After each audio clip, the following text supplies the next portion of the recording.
Et salut tout le monde, c'est Laureline et bienvenue sur ma chaîne secondaire. Aujourd'hui on se retrouve pour une toute nouvelle vidéo dans laquelle nous allons parler du box-office 2025. Aujourd'hui nous allons voir le classement des 50 films qui ont le plus rapporté pendant cette année. Donc on va commencer tout de suite. Allez, c'est parti!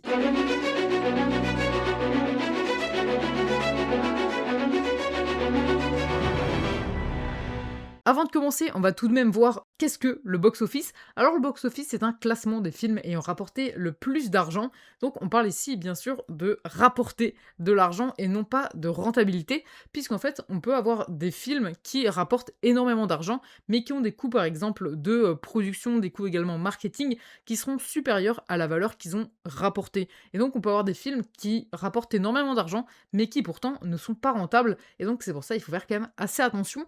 Donc pour ça, je vais sur le site IMDb Box Office Mojo. C'est un site qui est quand même assez fiable. C'est un petit peu l'équivalent mondial, on va dire, de Allociné qu'on a en France. Donc c'est vraiment quelque chose d'assez sérieux. Et donc ils font un classement du box-office des différents films qui sont sortis. Donc on a différents types de classements. On a le classement par semaine, le classement par mois, également le classement par année. Et c'est celui-ci qui nous intéresse aujourd'hui.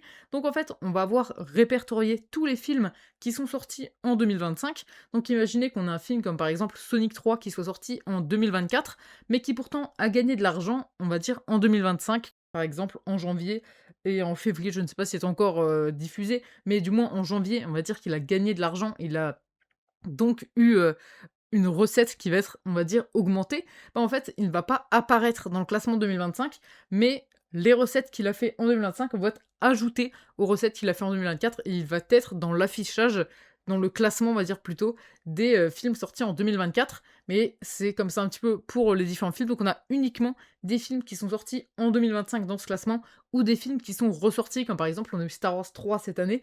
Ben, on va voir les chiffres de Star Wars 3 qui sont ressortis cette année également pour le film. Donc c'est évidemment, on parle ici des recettes cinéma, on ne parle pas, en fait ce n'est pas lié, les recettes qui sont affichées ne sont pas liées aux ventes de DVD, de Blu-ray ou encore d'abonnements aux différentes plateformes, c'est vraiment uniquement sur les ventes de billets de cinéma. Donc un film qui, imaginez, sorte au cinéma mais ne marche pas énormément, peut devenir rentable uniquement grâce à la vente, par exemple, de DVD ou de Blu-ray. Et donc, ça peut être un petit peu différent. Mais là, pour le box-office, on se concentre uniquement sur les recettes gagnées grâce aux places de cinéma. Donc, on va maintenant regarder un petit peu ce classement tout de suite et l'analyser un petit peu, les différents films qui sont sortis cette année et leur place dans le classement. Donc voici le classement des, différents films qui sont sortis cette année, ici avec en haut le, film qui a gagné le plus, d'argent, qui a fait le plus de recettes, on va dire, et ensuite en bas ça va être le film qui a fait le moins de recettes. Donc ici c'est le 2025 Worldwide Box Office, donc c'est le box office mondial de 2025. Ici on peut choisir juste là les, différentes années, en fait on a une sorte de menu déroulant avec les différentes années, mais là ce qui nous intéresse c'est 2025. Donc juste ici c'est le rang, donc, là le premier c'est celui qui a fait le plus de recettes et le dernier, donc ils en ont noté 200, donc c'est pas, la totalité des films, on a vraiment les 200 premiers qui ont rapporté le plus de recettes. Ici, Release Group, donc ici ça va être le nom des différents films qui sont sortis. Worldwide, ça va être les recettes mondiales en fait, puisqu'ensuite après on va avoir un classement des, différentes recettes. Donc là, worldwide, c'est recettes mondiales, combien est-ce qu'il a rapporté en tout. Ensuite, domestique, ça c'est uniquement pour, on va dire, l'Amérique du Nord, donc c'est, États-Unis et Canada. Donc c'est pas toute l'Amérique du Nord non plus, mais c'est États-Unis, Canada, combien est-ce qu'ils ont rapporté dans ces pays. Et donc ici, nous avons combien est-ce qu'ils ont, rapporté, c'est les recettes aux États-Unis et au Canada qui sont dans domestique. Ensuite, ça c'est le pourcentage des recettes domestiques. Alors c'est pas très complexe, même si ça a l'air un petit peu comme ça. En fait, ici, vous avez la totalité de combien a rapporté le film, et là, c'est combien ce qu'il a rapporté au Canada ainsi qu'aux États-Unis. Et donc ici, c'est le pourcentage des recettes gagnées aux États-Unis par rapport à la recette totale. Donc ça a l'air complexe comme ça. En fait, vous prenez les recettes totales, vous divisez globalement par ce qu'ils ont gagné aux États-Unis, et ça vous donne en fait le pourcentage de, spectateurs, on va dire, le pourcentage des recettes gagnées par les spectateurs, canadiens et états-uniens. Voilà comment ça marche. Ensuite, foreign, ça c'est le reste du monde, donc c'est le monde entier, sauf donc États-Unis et Canada. Donc ça, on va dire que c'est un petit peu le reste du monde. Donc là, on va voir Europe, on va voir les pays asiatiques, on va voir vraiment le monde entier, sauf États-Unis et Canada. Et donc là, on voit ici le, pourcentage, c'est pareil, ça c'est le pourcentage, de recettes gagnées par le reste du monde par rapport à la somme totale. Donc voilà, c'est, comme ça que ça marche. Donc voilà, maintenant on peut commencer directement par le premier film qui est donc le film ayant rapporté le, plus de recettes au niveau mondial. Donc c'est NESA 2 qui est, sorti, qui est donc premier et qui a rapporté en tout 2,150 millions de dollars. Donc c'est bien en dollars et non en euros. Donc c'est ce qu'il a rapporté dans sa totalité. Il a rapporté 23 millions donc aux États-Unis et au Canada, c'est ce qu'il a gagné. Et dans le reste du monde, celui-ci a gagné 2 226 691 824. Donc on voit que c'est un film qui a énormément marché dans le reste du monde, donc c'est un studio chinois qui a fait ce film, donc apparemment en Chine il aurait plutôt bien marché, également dans les pays asiatiques, et on voit qu'il a pas forcément très bien marché juste là aux États-Unis et également au Canada, et donc on va avoir des chiffres qui sont parfois plus haut, moins haut, donc ça va dépendre un petit peu des différents spectateurs, où est-ce qu'ils ont regardé le film tout simplement. Ensuite, en deuxième position, nous avons Zootopie 2 qui a plutôt bien marché, on voit qu'il marche plutôt bien, qu'il marche quand même pas mal dans le monde entier, et qui marche aussi plutôt bien, on va dire également, aux États-Unis et au Canada. Ensuite, nous avons Lilo et Stitch, ensuite, Minecraft Movie, donc ça c'est le film Minecraft qui, on voit, n'a pas dépassé le milliard, contrairement à Lilo et Stitch. Donc là, on peut voir juste là un petit peu le pourcentage des personnes où est-ce qu'ils l'ont regardé entre guillemets.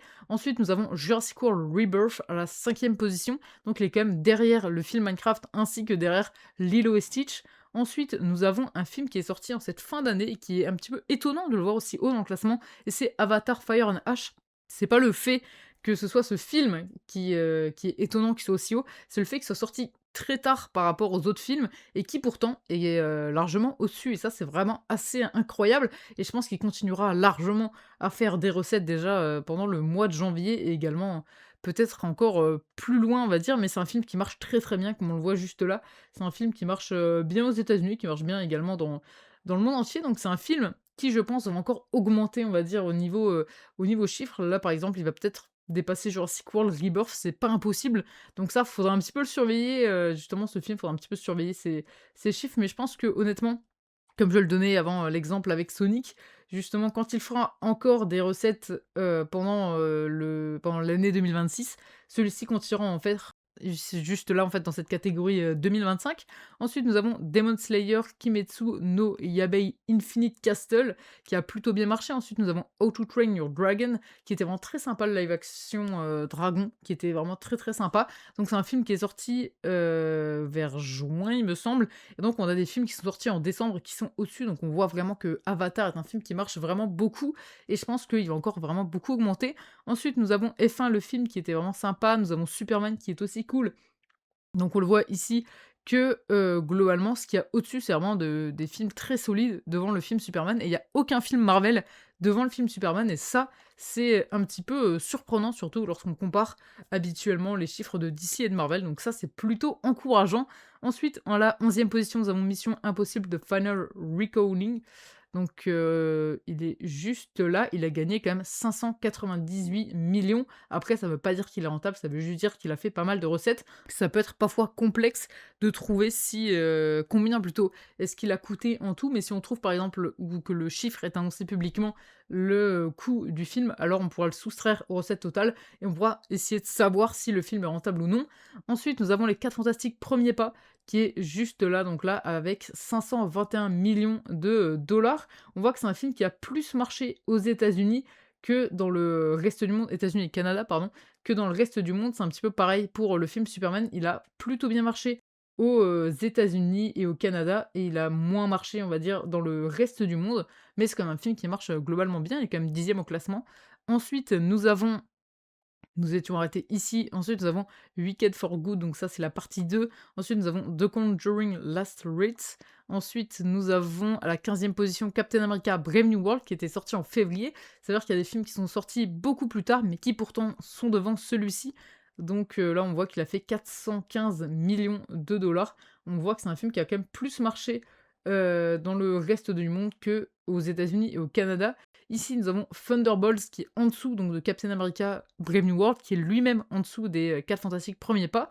Ensuite, nous avons Sinners et Final Destination Bloodlines. Donc celui-ci, on voit que Sinners marche beaucoup plus aux États-Unis et au Canada. et moins, on va dire, dans le reste du monde. Donc après, il y a des publics qui sont un petit peu, différents également. Ensuite, nous avons Weapons de Bad Guys 2 qui est, à 239 millions de dollars, ce qui est quand même assez, intéressant, assez conséquent. Après ça dépend un petit peu des coûts de production, on peut pas trop juger si le film est rentable ou non. Ensuite, en 21e position, nous avons Five Nights at Freddy's 2. Ensuite, nous avons Now You See Me, Now You Don't. Donc là, si par exemple vous voulez voir Five Nights at Freddy's 2, s'il a, rapporté plus ou moins que, le premier, en fait, vous avez juste à comparer les recettes ici et les comparer aux recettes lors de son année de sortie de Five Nights at Freddy's 1. Vous avez juste à comparer pour savoir s'il est plus rentable ou non, enfin pas plus rentable, mais s'il a gagné plus de recettes ou non que le premier. Ensuite, nous avons le Blanche-Neige qui est 23e de cette liste et qui a gagné 205 millions de dollars. C'est un film qui a plus marché, dans le reste du monde qu'aux États-Unis et au Canada, même si globalement ça reste quand même assez équivalent. Ensuite, nous avons One Battle After Another, donc ça c'est une bataille après l'autre qui est, donc 24e de cette liste. Ensuite, nous avons 25e Predator Badlands, mais après ça c'est des films qui sont sortis, on va dire plus tard, donc des fois c'est un petit peu, complexe de comparer quand on a des films qui sont sortis beaucoup plus tard que d'autres. Même si après, là c'est uniquement sur les billets de cinéma, donc c'est plus simple à comparer, sauf s'il y en a un qui reste beaucoup plus longtemps qu'un autre, mais globalement, ça reste plus ou moins le même temps, on va dire, les films et donc c'est plus simple quand même pour comparer. Ensuite, à la 26e position, nous avons Détective Conan One Eye Flashback. Ensuite, nous avons Chainsaw Man, The Movie Raise Ark. Ensuite, nous avons à 28e position Helio.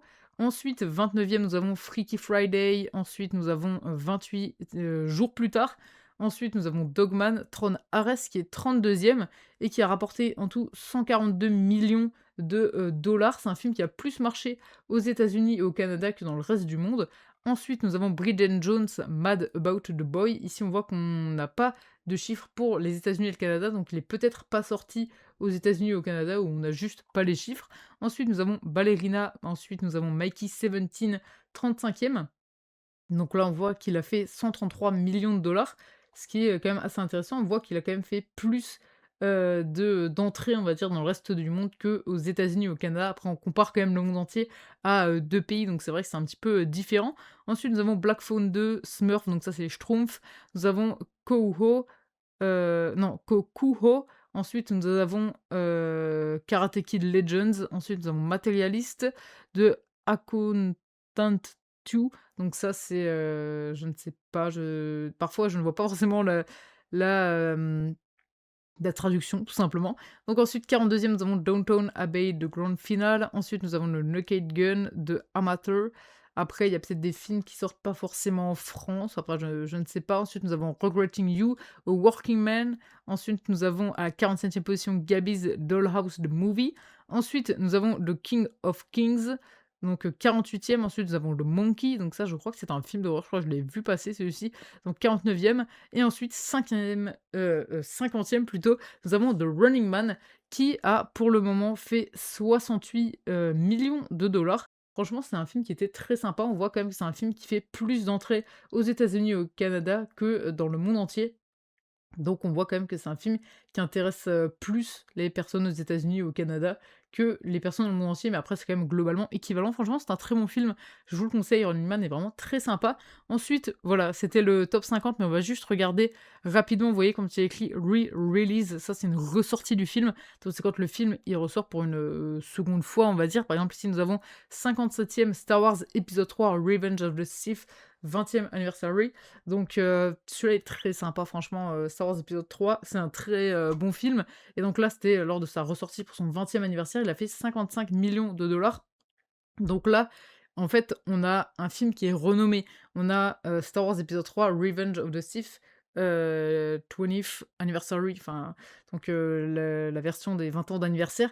Donc ce film-là, comme il est renommé, il fait partie de 2025 puisque c'est édition 20e anniversaire. Mais ça avait juste été le film sans le renommer, normalement, on l'aurait pas vu, sauf s'ils auraient mis release juste après. Et donc là, on voit en fait les recettes qu'il a fait uniquement sur cette année. On voit quand même que c'est un film qui a eu pas mal d'intérêt au Canada et aux États-Unis, un petit peu plus que dans le monde entier. Et donc c'est assez sympa d'avoir ces chiffres et puis après voilà, il y a pas mal de films qui sont ressortis. Bon là, globalement, on a une majorité quand même ici de nouveaux films. Ici, vous voyez Avatar: The Way of Water 2025 release, donc ça, c'est une ressortie de, Avatar: La Voie de l'eau qui était ressortie en 2025, je crois juste avant Fire and Ash un petit peu pour, il était ressorti au cinéma. Donc là, on voit qu'il a fait 22 millions de dollars et donc là, c'est plus dans le monde entier que, aux États-Unis, au Canada qu'il a eu, on va dire, des entrées au cinéma et puis après, globalement, là, on a vraiment beaucoup, beaucoup de films. Ici, vous voyez Jaws 2025 release pour le 50e anniversaire des Dents de la Mer qui est sorti ici et on a une ressortie, vous voyez? On a vraiment, pas mal de choses, mais normalement, les ressorties, si c'est uniquement le même nom que le film de base, normalement, ils les, affichent pas, mais si c'est un nom, différent, par exemple avec release juste après, on va avoir, on va avoir justement une place, dans le classement. Donc voilà, en tout, ce que je vous ai dit, c'est noté sur 200. Donc là, on voit qu'on a des films qui sont, par exemple, pas sortis aux États-Unis ou au Canada. Donc là, on a 100 de, pourcentage des, «autres pays» entre guillemets. Donc on voit juste là, en fait et c'est pourquoi ici, on a absolument rien. Ici, 100 c'est-à-dire que ceux-là, ils ne sont pas sortis, au, Canada et aux États-Unis. Comme ici, on le voit, 198e Kaamelott 2e volet partie 1. On voit qu'il a fait 8 millions et qu'il n'est pas sorti aux États-Unis ou au Canada et qu'en fait, vous voyez là, il a fait 8 millions, il est peut-être même que sorti en France. Je me suis pas spécialement renseigné, mais donc ici, on voit qu'il est à 100 dans le reste du monde. Donc voilà pour cette vidéo, un petit peu où je vous ai expliqué comment marche le box-office et dans laquelle on a vu un petit peu le classement des, 50 films qui ont, on va dire, gagné le plus de recettes durant cette année, 2025. Comme je le dis, c'est pas leur rentabilité, c'est juste au niveau des recettes pendant, cette année, 2025. Donc voilà pour cette vidéo, j'espère vraiment que celle-ci vous aura plu. Si c'est le cas, n'hésitez surtout pas à la liker ainsi qu'à vous abonner en activant la cloche, c'est vraiment super important. Donc on se retrouvera mercredi prochain à 14 h pour une toute nouvelle vidéo. En attendant, je vous souhaite un bon réveillon. Allez, salut!